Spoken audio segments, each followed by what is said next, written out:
സാധാരണ ഞാൻ മൊത്ത ടാസ്കും കഴിഞ്ഞിട്ടാണ് ഒരു വീഡിയോ ചെയ്യുന്നത്. പക്ഷേ ഇന്ന് ഞാൻ എടുത്തു പറയാണ്, സ്റ്റാർട്ടിങ് തൊട്ട് തന്നെ നമുക്ക് ശ്രദ്ധിച്ചു നോക്കാം. കാരണം എന്തായാലും ഈ ടാസ്ക് കുളമാകും. ആദ്യം തന്നെ ടാസ്ക് തുടങ്ങി, എല്ലാവരും ബോട്ടിലിന് വേണ്ടിയിട്ട് ഓടി അടുക്കുന്നുണ്ട്. അപ്പം അക്ബർ ബോട്ടിൽ കുറച്ചധികം കളക്ട് ചെയ്യുന്നുണ്ട്. ആ അക്ബർ എടുത്ത ബോട്ടിലിന്റെ അകത്തുനിന്ന് തട്ടിപ്പറിച്ചുകൊണ്ട് പോകുന്ന തരത്തിലേക്ക് നൂറ ഒരു ബോട്ടിൽ എന്തോ എടുത്തിട്ടുണ്ട്. അപ്പൊ അക്ബർ അതിന് എതിരെ സംസാരിക്കുന്നുണ്ട്. അപ്പൊ നൂറ പറയുന്നുണ്ട്, ചേട്ടാ എനിക്ക് അപ്പുറത്തും ഇപ്പുറത്തും കൺജസ്റ്റഡ് ആയി പോയി എന്നൊക്കെ ഒരു ന്യായം പറയുന്നുണ്ട്. നൂറ അതവിടെ കഴിയുന്നുണ്ട്. അത് കഴിഞ്ഞിട്ട് അക്ബർ ആദിലയോട് പറയുന്നുണ്ട്, ആദില നീ കാണിക്കുന്നത് ശരിയല്ല. കാരണം നമ്മൾ തമ്മിൽ ഓൾറെഡി പറഞ്ഞിട്ടുണ്ടായിരുന്നു, ഈ പറയുന്ന ഗെയിം കളിക്കുമ്പോൾ ഈ ബോട്ടിൽ എടുക്കുന്ന സമയത്ത് കുറച്ചധികം നല്ല രീതിയിൽ കളിക്കണം, അല്ലാണ്ട് ബോറാക്കരുത് എന്നൊക്കെ ആദില തന്നെയാണ് പറഞ്ഞത് എന്ന് അക്ബർ ആ ഒരു തരത്തിൽ സംസാരിക്കുന്നുണ്ടായിരുന്നു. ആ സംസാരവും വളരെയധികം പ്രശ്നത്തിലൊന്നും കൊണ്ടുപോകാതെ അവിടെ തന്നെ സ്റ്റോപ്പ് ചെയ്തു.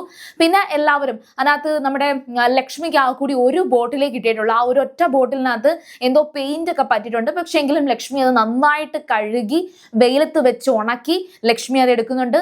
അക്ബറിന് കിട്ടിയിട്ടുള്ള കുറച്ചധികം ബോട്ടിൽസ് ഉണ്ടായിരുന്നു. അതെല്ലാം അക്ബറും നന്നായിട്ട് കഴുകി വെയിലത്ത് വെച്ച് അതിന്റെ കൂടെ കാത്തിരുന്ന് അത് ഉണക്കി എടുക്കുന്നുണ്ട്.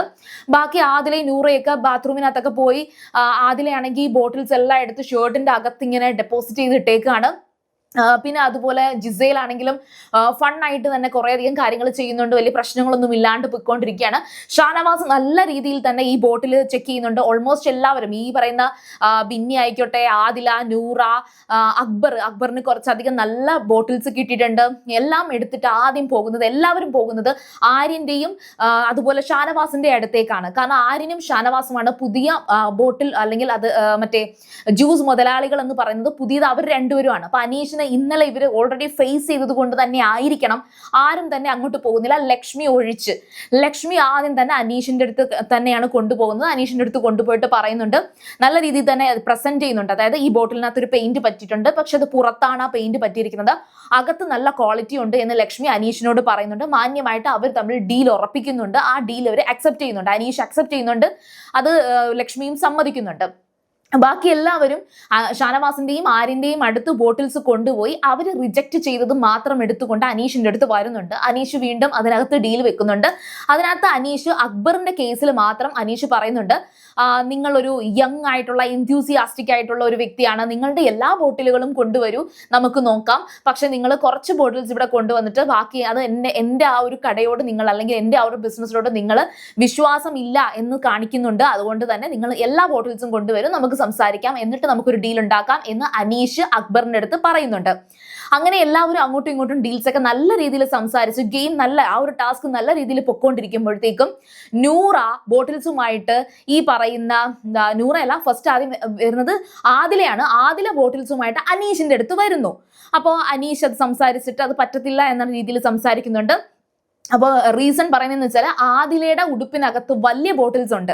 അപ്പോൾ ആ വലിയ ബോട്ടിൽസ് കാണിക്കെന്ന് അനീഷ് പറയുന്നുണ്ട്. അപ്പൊ ആദില പറയുന്നുണ്ട്, 3 വലിയ ബോട്ടിൽസ് ഉണ്ട്, പക്ഷെ അത് കാണിക്കണമെങ്കിൽ എന്ത് ഡീലാണ്, അത് അക്സെപ്റ്റ് ചെയ്താൽ എന്താണ് എനിക്ക് തരാൻ പോകുന്നത്, എത്ര കോയിൻ തരും എന്നിങ്ങനെ ആദില ചോദിച്ചുകൊണ്ടിരിക്കുന്നുണ്ട്, ഇറിറ്റേറ്റ് ചെയ്യുന്നുണ്ട്. അപ്പോൾ ഉടനെ അനീഷ് പറയുന്നുണ്ട്, നിങ്ങൾ ആദ്യം ബോട്ടിൽ കാണിക്കൂ എന്ന് മാന്യമായിട്ട് സംസാരിക്കുന്നുണ്ട്. അപ്പോൾ ആദില ആ പറയുന്ന കടയുടെ ആ ഒരു വണ്ടിക്കകത്ത് അല്ലെങ്കിൽ അവർ ആ ഒരു ഉരുട്ട് വണ്ടി പോലത്തെ ഒരു സംഭവമാണല്ലോ സെറ്റ് ചെയ്തിരിക്കുന്നത്, ആ സെറ്റ് ചെയ്തിരിക്കുന്ന സ്ഥലത്തേക്ക് ആദില കയറിയിരിക്കുകയാണ്. അനീഷിന്റെ ആ മറ്റേ നാരങ്ങ വെള്ളത്തിന്റെ സ്ഥലത്ത് കയറിയിരിക്കുകയാണ്. അതൊരു ഹൈജീൻ ഇല്ലായ്മയാണ്, അവിടെ കയറിയിരിക്കാൻ പാടില്ല, അതവിടെ തെറ്റാണ്. അപ്പൊ അനീഷ് പറയുന്നുണ്ട്, നിങ്ങൾ എന്താ ഇങ്ങനെ കയറിയിരിക്കുന്നത്, മാറ് എന്ന് പറഞ്ഞിട്ട് അത് എതിർക്കുന്നുണ്ട്. അപ്പോൾ ആദില അതവിടെ ചെയ്തുകൊണ്ടിരിക്കുമ്പോൾ നൂറ വന്നിട്ട് അവിടെ ഇരിക്കുന്ന ബോട്ടിൽസ്, അനീഷിന്റെ ആ ഒരു ബോട്ടിൽസ് തള്ളിക്കളയുന്നുണ്ട്. തള്ളിക്കളഞ്ഞു. അത് തള്ളിക്കളഞ്ഞപ്പോഴത്തേക്കും അനീഷ് ദേഷ്യം വന്ന് പെട്ടെന്ന് തന്നെ ആ ജ്യൂസ് നാരങ്ങ വെള്ളം അതിനകത്ത് ഒരു സ്പൂൺ എടുത്ത് ആ നൂറയെടുത്ത് എറിഞ്ഞോട്ടിക്കുകയാണ്. അതാണ് അനീഷ് ചെയ്തത്. അപ്പൊ അങ്ങനെ ചെയ്തപ്പോഴത്തേക്കും അതും ഒരു വട്ടം ആയിരുന്നില്ല, അനീഷ് ഇത് 2 വട്ടം ആ സ്പൂണിൽ നിന്ന് നാരങ്ങ മറ്റേ ലൈം ജ്യൂസ് എടുത്തിട്ട് നൂറയുടെ ദേഹത്തോട്ട് ഒഴിക്കുന്നത് കണ്ടപ്പോഴത്തേക്കും അവിടെ ഇരുന്ന ആദില അവിടെ നിന്ന് എഴുന്നേറ്റിട്ട് ഈ പറയുന്ന നൂറയെ അങ്ങനെ ചെയ്തു എന്നുള്ളത് കൊണ്ട് തന്നെ ഈ പറയുന്ന വെള്ളത്തിനകത്ത് ആദ്യം ആദില കൈയെടുത്ത് മുക്കുന്നു. ആ വെള്ളത്തിനകത്ത് കൈയെടുത്ത് മുക്കുന്നു. അത് കണ്ടപ്പോഴത്തേക്ക് അനീഷിന് വീണ്ടും ദേഷ്യം വരുന്നുണ്ട്. നിങ്ങൾ എന്താണ് ഈ ചെയ്യുന്നതെന്ന് ചോദിച്ചിട്ട് അനീഷ് അവിടെ ദേഷ്യപ്പെടുന്നുണ്ട്. അപ്പോഴത്തേക്കും ആ വെള്ളം, ആ നാരങ്ങ വെള്ളം അനീഷ് ഉണ്ടാക്കി വെച്ചത് മുഴുവൻ എടുത്ത് കമത്തി ആദില എടുത്ത് കളയുകയാണ് ചെയ്തത്. സോ നിങ്ങൾ പറയും, ഇതാണ് ലൈവിൽ നടന്ന ഒരു സംഭവം. ഈ സംഭവത്തിന് ശേഷം ജിസേൽ വരുന്നു. അനീഷിന്റെ ആ ഒരു സ്പേസ് കംപ്ലീറ്റ് ആയിട്ട് ജിസേൽ തുടച്ചു കൊടുക്കുന്നുണ്ട്. ലക്ഷ്മി അതിനകത്ത് സംസാരിക്കുന്നുണ്ട്. നിങ്ങൾ ഈ കാണിച്ചത് തെറ്റാണ്. ആദില അവിടെ ആ ഒരു അന്നം, ആൾക്കാർ കുടിക്കേണ്ട ആ വെള്ളം, അത് അവിടെ ഒരു അന്നമാണ്. ആ അന്നത്തെ അപമാനിക്കുന്നതിന് തുല്യമായിട്ട് നിങ്ങൾ അത് ചെയ്തു എന്ന് പറയുമ്പോഴത്തേക്കും ആദില ഭയങ്കര ഫേസ് എക്സ്പ്രഷൻ ഒക്കെ ഇട്ട് ലക്ഷ്മി എന്തോ സംസാരിച്ചു എന്ന് പറഞ്ഞിട്ട് ആദില അവിടെ നിന്ന് മാറുന്നുണ്ട്. ശരിക്കും പറഞ്ഞാൽ ആദിലയും നൂറയും തന്നെയാണ് ഞാൻ ഫോക്കസ് ചെയ്യുന്നത്. അവരുടെ അങ്ങേയറ്റം ചീപ്പായിട്ടുള്ള ഒരു ഗെയിം, ചീപ്പായിട്ടുള്ള ഒരു ടാസ്ക് ചെയ്യുന്ന രീതി, പ്രൊവോക്ക് ചെയ്യും, അത് പ്രൊവോക്ക് ചെയ്യുന്നത് ഇതിനകത്തുള്ളതാണ് എന്ന് പറഞ്ഞിട്ട് കാര്യമില്ല. മാന്യമായിട്ട് ടാസ്ക് ചെയ്ത് പ്രൊവോക്ക് ചെയ്യണം, അല്ലാതെ ഒട്ടും മാന്യതയില്ലാതെ. ഇപ്പൊ നമ്മൾ റെന ഫാത്തിമ എനിക്ക് ഓർമ്മ വന്നു. കാരണം എന്ന് വെച്ചാൽ നൂറ അനീഷിന്റെ അടുത്ത് റെന നമ്മൾ പറയാറില്ലേ, എന്ത് പറ്റി, പ്രൊവോക്ഡ് ആകുന്നുണ്ടോ, എന്ത് പ്രൊവോക്ക് ചെയ്യുന്നുണ്ടോ എന്ന് ചോദിച്ചിട്ട് നൂറ മറ്റേ റെന ചെയ്യുന്നത് പോലെയാണ് നൂറ ഇത് പഠിച്ചു വെച്ചിരിക്കുകയാണ്. ശരിക്കും പറഞ്ഞാൽ റെനയ്ക്ക് ആ ഒരു ഡ്രോബാക്ക് മാത്രമേ ഉണ്ടായിരുന്നുള്ളൂ. റെനയുടെ സംസാരമായിക്കോട്ടെ, ബാക്കി ഐഡിയോളജീസ് ആയിക്കോട്ടെ, എല്ലാം എനിക്ക് വളരെയധികം ഇഷ്ടമായിരുന്നു. പക്ഷെ റെനയുടെ സംസാരം, ആ ഇതിനൊക്കെ ചുമ്മാ ഇറിറ്റേറ്റ് ചെയ്യിപ്പിക്കുന്ന ആ ഒരു നേച്ചർ മാത്രമായിരുന്നു ബോറായിട്ട് ഫീൽ ചെയ്തിട്ടുണ്ടായിരുന്നത്.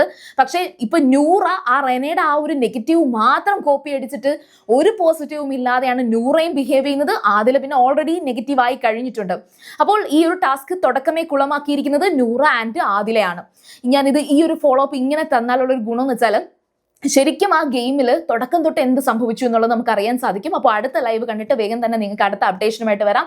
സീരിയൽ ഗ്രാൻഡ് ഫസ്റ്റ് ടൈം ആണ് കാണുന്നതെങ്കിൽ ഉറപ്പായിട്ടും ചാനൽ ഒന്ന് സബ്സ്ക്രൈബ് ചെയ്തിട്ട് കാണുക. വീഡിയോ ഇഷ്ടപ്പെട്ടാൽ ലൈക്ക് ചെയ്യുക, കമന്റ് ചെയ്യുക, ഷെയർ ചെയ്യുക. അപ്പോൾ ഞാൻ പോയി വരാം. ബൈ.